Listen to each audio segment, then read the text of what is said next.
Right, welcome to this How to Play Warhammer 40,000. This is a very fast format video. If you want to learn the rules quickly and a very, very brief introduction of how to play the game, this is a condensed version, a fast way of learning how to play Warhammer 40,000 10th edition.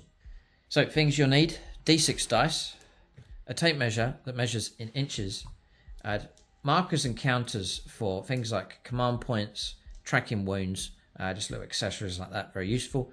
The rules, so I'm going to use the Leviathan book. I think you can download the rules for free from Games Workshop as well for 40k.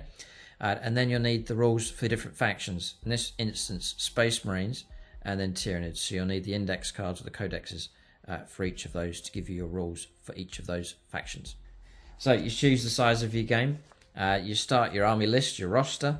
You choose your faction, Space Marines, Tyranids in this particular instance. You pick a detachment for each of your factions. You select your units, there's some limitations to follow, and then you pick your warlord.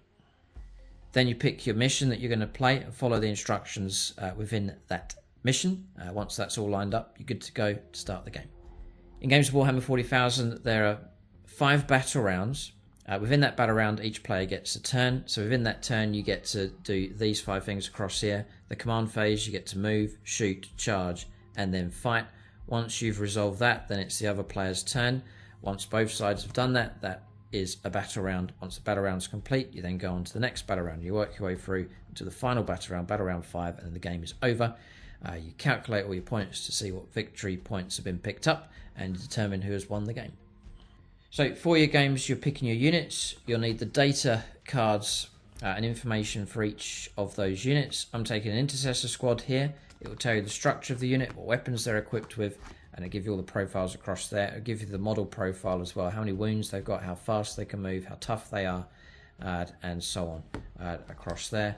And then for the Tyranids, I'm running a unit of barbed gaunts here, so a shooty unit of those. Again, it tells you the size of the unit, and what they're equipped with and what it does. Just a breakdown here on how this works. M is movement, that's how far they can move. T is for toughness, how tough the target is. SV is your saving throw, what you need to try roll on a dice to block damage. W is wounds, how many wounds they've got and how durable they are. Leadership, that's an 8+ in this particular instance. That means 2 dice. You get an 8 or more in total, means you pass leadership. And OC is objective control, how effective you are at controlling objectives, which will help you win the game. The higher the number, the better. So OC1 is okay, but intercessors, they're better with OC of 2.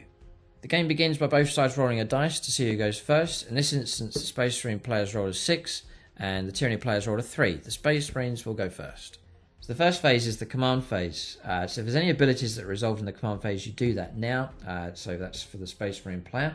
At the start of the turn, both players receive a command point. You can use those for stratagems during the game, which is little enhancements so you can use at different points during your turn or during your opponent's turn.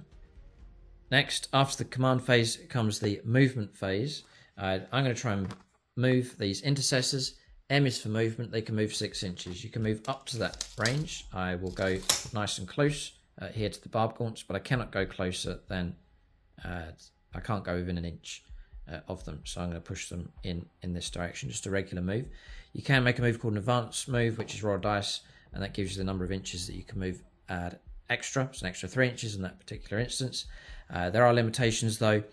You can't advance and then charge usually, and you can't advance and shoot usually. So there are some limitations. Be aware of that if you choose to advance.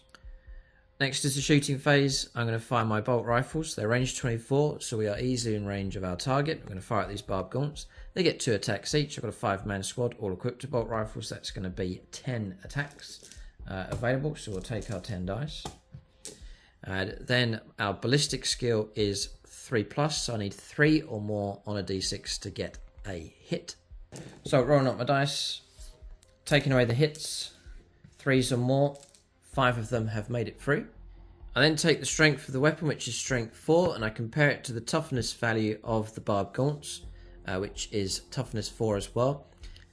If the strength is twice or more, then it's 2s to wound, then the target's toughness. If it's greater than, so strength 5, toughness 4 for example, it's 3s to wound. If it's equal, which is our situation here, it's 4s. If it's less than, so say strength 3, toughness 5, then it's 5s to wound. And then if its strength is half or less than half, say it's strength 3, toughness 6, for example, it's going to be 6s to wound.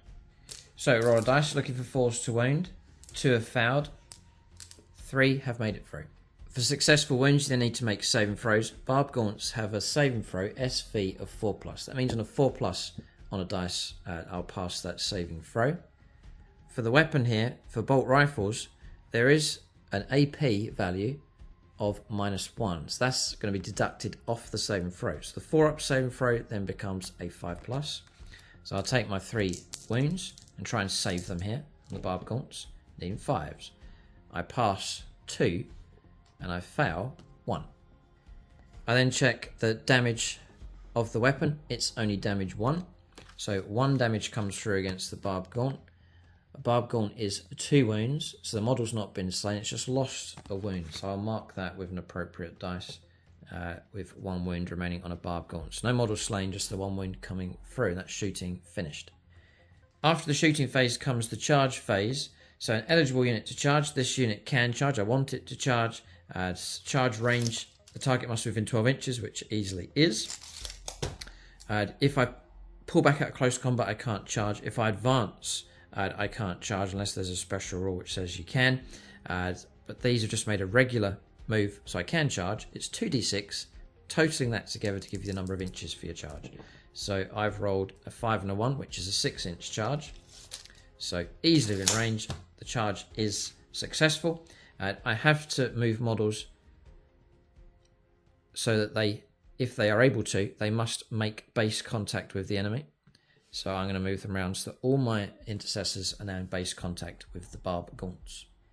In the fight phase, you need to determine who fights first. Charging units gain an ability called Fights First, which means they'll go first over and above the barbed gaunts here, which have not charged this turn. You take it, you alternate, taking it in turns, going through your close combats. Fights First units go first. The Space Marine player has a Fights First unit. The Tyranny player doesn't have any, so he'll make his attacks first in this particular situation. The first step here for fighting is Pile In, which is a 3-inch move pushing deeper into close combat. All my models are already in base contact with enemy models here, so there's no Pile In move to make. I go straight on to making close combat attacks.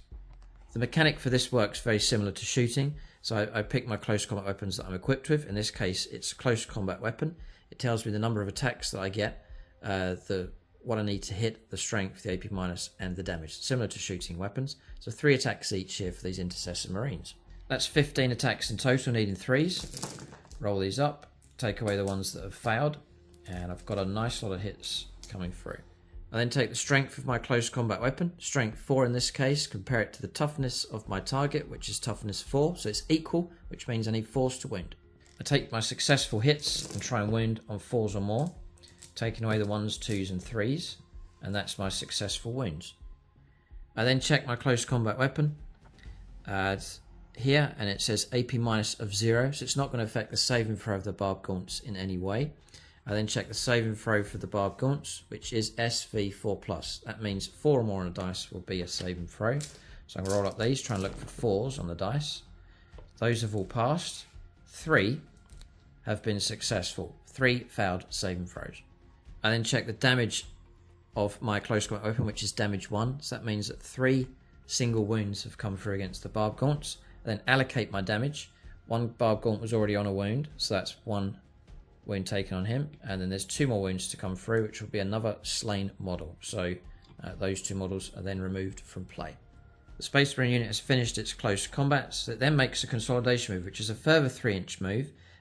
If I do make it, I must push into base contact if I can. This model's now on its own out here, so I'm going to roll him around and push him into base contact with the gaunts. That's the Space Marine close combat finished. It's then the gaunt unit that has a chance now to fight.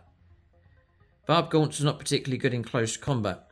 They just get 1 attack each. I've got 3 models left, so I get 3 dice, and it says here weapon skill of 4 or more. So 4s for hits against the Marines. Just the 1 hit has come through. I then take the strength of the weapon, which is strength 4, compare it to the toughness of the Intercessor squad, which is toughness 4. So I'll need 4 or more on the dice to try and get a wound, which I have failed. Therefore, no wounds have come through, and the Space Marine player needs to make no saves the Intercessor squad.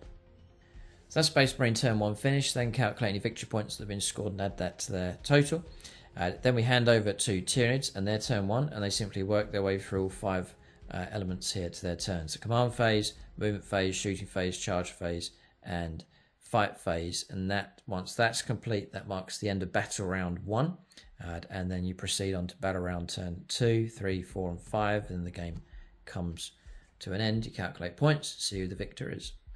So that's the brief video. Do check out the channel for more 10th edition content. I've got a full rules breakdown video for 10th edition. It's in 3 parts, just breaking down all the phases and going through all the rules.